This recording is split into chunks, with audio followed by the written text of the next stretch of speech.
आपको क्या लगता है बड़े अब नहीं तीन करेंगे तो मुद्दे क्या सरकार बनेंगे? लाने के अब तुम। एक तो योगी आदित्यनाथ का लॉ एंड ऑर्डर, मैं पूछ रहा हूं।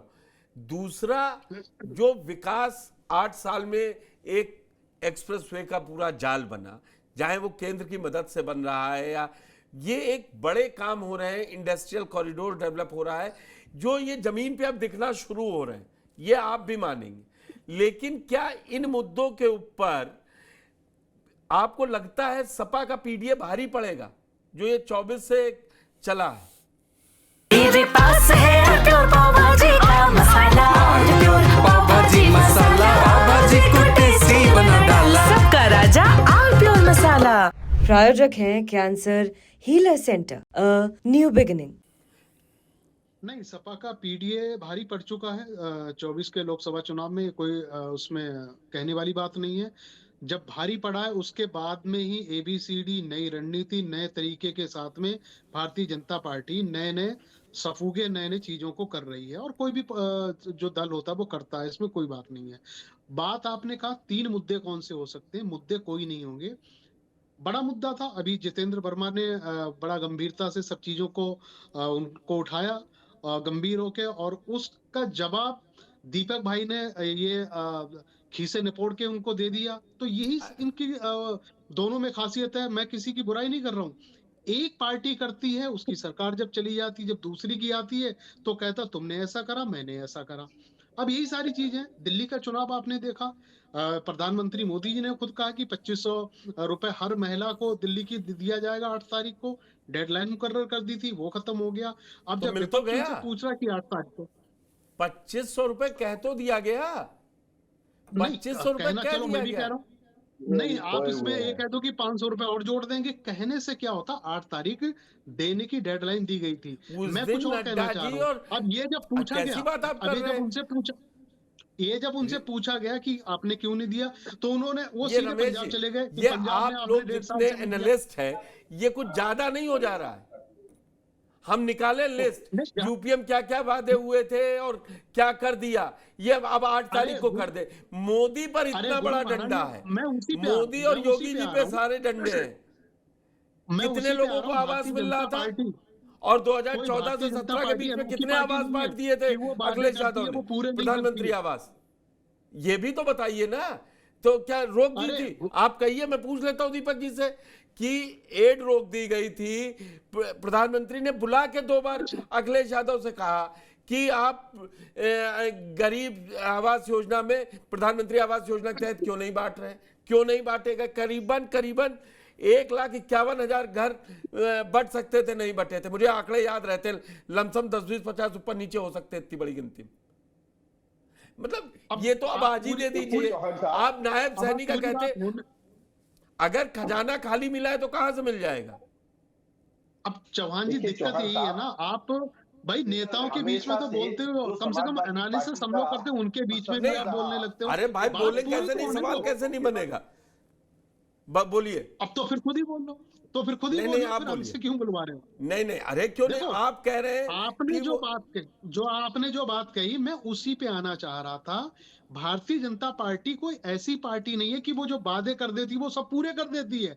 समाजवादी पार्टी भी ऐसे करती है, जो आपने बिल्कुल सही कहा, लंबी एक लिस्ट आपने दे दी। वो भी कई सारे वादे करते थे, नौकरी दे देंगे, हम ये कर देंगे, लेकिन सरकार होने जाने के बाद वो सब भूल जाते हैं। ऐसे ही दूसरी टीएमसी भी करती है, कांग्रेस भी करती आई है, सब ऐसे करते हैं, एक ही धर्रे पे चल रहे हैं।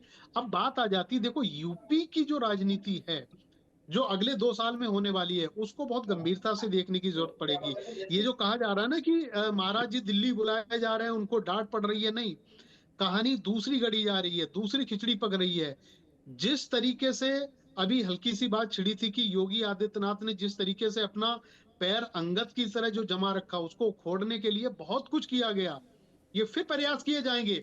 उसी प्रयास को कम करने के लिए शायद जो मायावती जी ने एक बार खाका खींचा था कि उत्तर प्रदेश को 4 भागों में बांट देंगे, हो सकता है उसकी अंतिम घड़ी इन 2 सालों में आने वाली है। उसमें क्या होगा अगर ऐसा करता है, अगर ऐसे भारतीय जनता पार्टी करती है, तो उसमें अखिलेश यादव भी एक जगह सीमित हो जाएंगे। जाटलैंड कहने वाले पश्चिमी उत्तर प्रदेश वाले, उनको भी सीमित एक जगह कर देंगे। योगी आदित्यनाथ जी को भी एक जगह सीमित कर देंगे। अब उसके बाद में ना फड़फड़ाएंगे, ना वो दिल्ली तक आने की कोशिश मतलब करेंगे। कुल मिला तो के इस तरीके चार राज्यों में बटा भी ना, डॉक्टर साहब आपकी बात मान लेते हैं, तो आपने जी। सारे मुख्यमंत्री भाजपा के बता लिए। नहीं, मैं वही कह रहा हूं ना, लेकिन चारों जब मुख्यमंत्री अगर भाजपा के होंगे ना, तो सारे रमेश ठाकुर के दिमाग के नहीं होंगे, पुष्कर चौहान के दिमाग के नहीं होंगे, 3 दिल्ली के दिमाग के होंगे, 1 बाबा जी के दिमाग के हो जाएंगे। नीरज तो जी, इसी तरीके को तो खाके को समझो। रमेश जी की बात को आगे बढ़ाते हुए सवाल, उन्होंने तो कह दिया, जब पूछा गया क्या दिल्ली की ओर नजर है, तो उन्होंने साफ कहा दिल्ली जाने से बेहतर है मैं गोरखपुर चला जाऊंगा, मठ जाना चाहूंगा। अरे नहीं, जनता उनको ले जा रही है, जनता खुद ले जा रही है उनको दिल्ली। आप क्या बात कर रहे हो पुष्कर जी? अब मैं आप ही जनता बात ने मान जिस लूं तरीके कि से जनता चीजें हो कैसे, गई है, क्या वो सांसदीय चुनाव लड़ेंगे, जनता क्या कैसे कहेगी? मतलब एक व्यवस्था है ना, दिल्ली का उसी चुनाव, व्यवस्था। दिल्ली का चुनाव, हरियाणा का चुनाव, महाराष्ट्र का चुनाव, उनके एक बयान ने पूरी सूरत बदल दी। और पूरी जिस तरीके से सूरत बदल ली, अब बाबा जी की डिमांड जिस तरीके से हो रही है सेंट्रल से लेके हर जगह तक, उसकी जो दोनों बातें कर बुगाड़ ले नीचे रहे हैं से हो आप रही तो। है, उसको कम आप तो करने के लिए दोनों सब बातें चीजें कर होती रहे हैं। हैं, और यूपी जिता नहीं पाएंगे आप बता रहे हैं यूपी कि में सीमित पीडीए किए, मजबूत नहीं, है। यूपी में सीमित किए दे रहे हैं, देखो, और यूपी के पूरा लिए, देश हाथ में दिए दे रहे हैं। यूपी के लिए बाबा कह रहे हैं मुझे फ्री हैंडल दो, मेरे ऊपर प्रेशर मत दो, मैं अपने किससे हिसाब कह से रहे हैं बाबा? किससे लड़ूंगा। कह रहे हैं बाबा? ये बात बड़ी जुबान पे वो पहले से मुझे कहते तो आ रहे हैं। मालूम नहीं है, मैं नीरज जी से पूछ रहा हूं, नीरज जी ये फ्री हैंड मिलता कहाँ है? ये फ्री हैंड मिलता कहाँ है? बता पाऊंगा, ट्रम्प ये के हमें पास। जानकारी नहीं है कहाँ मिलता है। जो व्यक्ति कह रहे हो वो हो सकता है बता पाए, लेकिन मुझे जो लगता है आदरणीय पुष्कर जी कि एक हफ्ता भी नहीं हुआ अभी विश्व बैंक की रिपोर्ट आई कि भारत में 100 करोड़ लोग ऐसे हैं जो जरूरी सामान खरीदने के लिए जिनके पास पैसे नहीं। 80 करोड़ की जानकारी भारत के सभी आदमियों को है, क्योंकि वो राशन ले रहे हैं। 20 करोड़ कौन है वो विश्व बैंक बताएगी। ये मुद्दा न उठाया जाए, इसलिए एक फिर से मैंने कहा जो नरेटिव सेट कर दिया 80-20, हम और आप 80-20 में चिपटाते रहे। एक कंपनी आई, एमओयू साइन करके उत्तर प्रदेश से चली गई, सरकार को भी चूना लगा गई और करोड़ों अरबों रुपया सीधा करके फरार हो गई। अब एक मिनट सुनिए मेरी बात, नीरज जी, वो कंपनी पे सीएम योगी ने पूरा का पूरा बयान दिया, बोले एमओयू साइन करने का मतलब ये नहीं कि उनको पैसा दे दिया था, एमओयू साइन हुए था ना, लेटर ऑफ इंटेंट भी नहीं बटा था, एलओआई भी नहीं आया था, और बोले उससे पहले जांच हो रही थी, वो पहुंचा दिए गए जहां पहुंचाना था। अभी तो जनता मैं गलत कह रहा हूं? पैसा तो जनता का गया। आप लोग कम से कम, लूट के भाग गया वो व्यक्ति, ये आप कह रहे हैं? नहीं ना, उसे सरकार ने 13,500 करोड़ रुपए दे दिए थे, एमओयू साइन हुआ ना, फिर तो चित भी अपनी पट भी, फिर सपा वाले क्यों पूछ रहे कि कितने साइन हो गए, कितने रुपए आ गए? साइन तो कुछ भी हो जाता है, जब साइन हो जाए तो साइन पे सवाल। अब साइन होके वो आदमी जेल भेज दिया गया कि गलत था, तो अब आप ये जवाब दे। नहीं, मुद्दों पे बात न करनी पड़े, जनता के मुद्दों पे बात न करनी पड़े। आपने समाजवादी पार्टी के पीडीए के मुकाबले में डीपीए बना दिया। डीपीए लोकसभा चुनाव हारने के बाद बनाया, धरातल पे कहाँ है डीपीए आपके पास? महंगाई, बेरोजगारी, सड़क, बिजली, पानी पे आपको बात करनी पड़े, इसलिए आपने नई नई चीजें सेट कर रहे हैं। आप जनता के क्या मुद्दों पे कर पाएंगे? सही जनता में की तो बात करिए, रियल मुद्दों पे बात नहीं हो रही है। संभल का मुद्दा जैसे घूम रहा है, या सीओ अनुज चौधरी के मुद्दे पर पूरी सियासत हो रही है। ऐसा लग रहा है कि पहली बार जुमे और जुमे की नमाज और होली एक दिन में पढ़ रही है, पहले भी पढ़ी है और शांति से निपटता रहा है। लेकिन क्या दोनों को, आपकी नजर में नहीं लगता सपा और बीजेपी दोनों को यह सूट करता है कि संभल जैसा मुद्दा सुलगता रहना चाहिए? जी बिल्कुल, देखिए वही सूट करने वाली बात ही है कि सबकी, हर सरकार की, हर पार्टी की अपनी आइडियोलॉजी होती है, हर सत्ता की अपनी आइडियोलॉजी होती है। उसी आइडियोलॉजी के तहत जिसको जो सूट करता है, जैसे संभल है, संभल में जियाउर रहमान बर्क से लेकर अखिलेश यादव तक को सूट करता है कि वो मुस्लिम हित की बात करें, मुसलमानों के पक्ष में खड़े हों, चाहे वो बात सामाजिक रूप से सही हो या गलत हो, ये मैं नहीं कहता हूं, बट वो मुसलमानों के साथ खड़े आपको दिखेंगे। ये उनका नैरेटिव है, ये उनकी आइडियोलॉजी के साथ में खड़े हैं।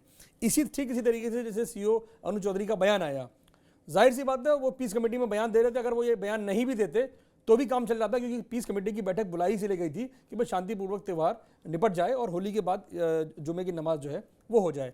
तो लेकिन भाजपा को चूंकि सूट करता है, इसलिए जाहिर सी बात है योगी आदित्यनाथ सीएम है, उन्होंने एक सीओ के बयान पे वो अगर उसको टाल जाते तो भी बात वही होती, बट उन्होंने समर्थन कर दिया है। तो वही बात है, सूट करने वाली बात है कि संभल दोनों को सूट कर रहा है।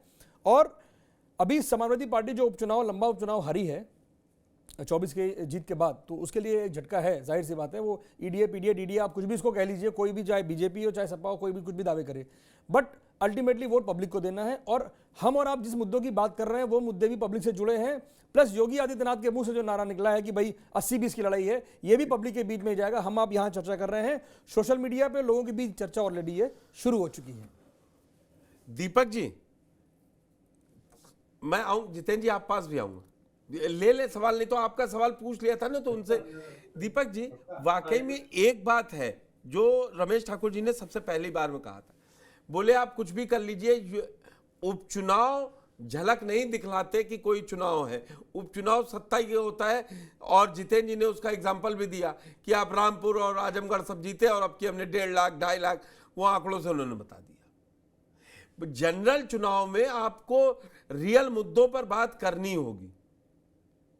वो 69,000 शिक्षक पर आपको बात करनी होगी। अब घसीटते घसीटते कई साल होते आ रहे, ये आप भी मानेंगे कि 21 में आयोग ने कहा, उसके बाद सिंगल बेंच आया, डबल बेंच ने कह दिया, अब वो पड़ा हुआ है सुप्रीम कोर्ट में। क्या बीजेपी को ये जवाब नहीं देना पड़ेगा? भाई 27 में ये तो वही मुद्दा लेके जाएंगे ना जितेंद्र जी, कहेंगे शिक्षकों को, अभ्यर्थियों को लाठी पड़ी, उनके बाद वो कोर्ट से जीत के आते हैं तब देते नहीं है, और फिर जब उतने दिन में टाइम बर्बाद हो जाता है जब तक वो सुप्रीम कोर्ट में सवाल नहीं पहुंच जाता। क्यों नहीं मुद्दा बनेगा?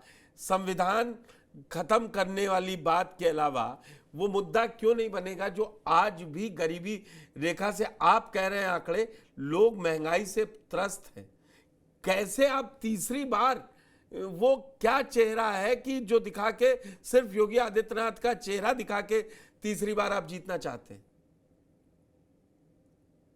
देखिए पुष्कर जी, सबसे पहली बात तो है कि जो जनता का विश्वास लगातार उत्तर प्रदेश के मुख्यमंत्री योगी आदित्यनाथ जी पर बना है, देश के प्रधानमंत्री नरेंद्र मोदी जी पर बना है, और बना है उन योजनाओं पर जो योजनाएं लोगों को एक उनके हितकारी योजनाओं के रूप में बदलने का काम किया। आज जिस गरीब को अगर उसके सर पर छत्र मिलने का, उसको आवास से जुड़ने का काम किया, चाहे वो बड़े बड़े एक्सप्रेस वे से लोगों को पर्यटन से बढ़ावा देने के साथ साथ, स्पोर्ट्स के क्षेत्र में बढ़ाने के साथ साथ, मेडिकल कॉलेज को बढ़ाने के साथ साथ, आईआईटी कॉलेज को बढ़ाने के साथ साथ, तो हर वर्ग में, चाहे वो महिला का वर्ग हो, युवा का वर्ग हो, हर क्षेत्र में विकास करने का कार्य जो किया है। मेरे पास है प्योर पाव भाजी का मसाला, प्योर पाव भाजी मसाला, पाव भाजी को टेस्टी बना डाला, सबका राजा आल प्योर मसाला। प्रायोजक हैं cancer healer centre, a new beginning.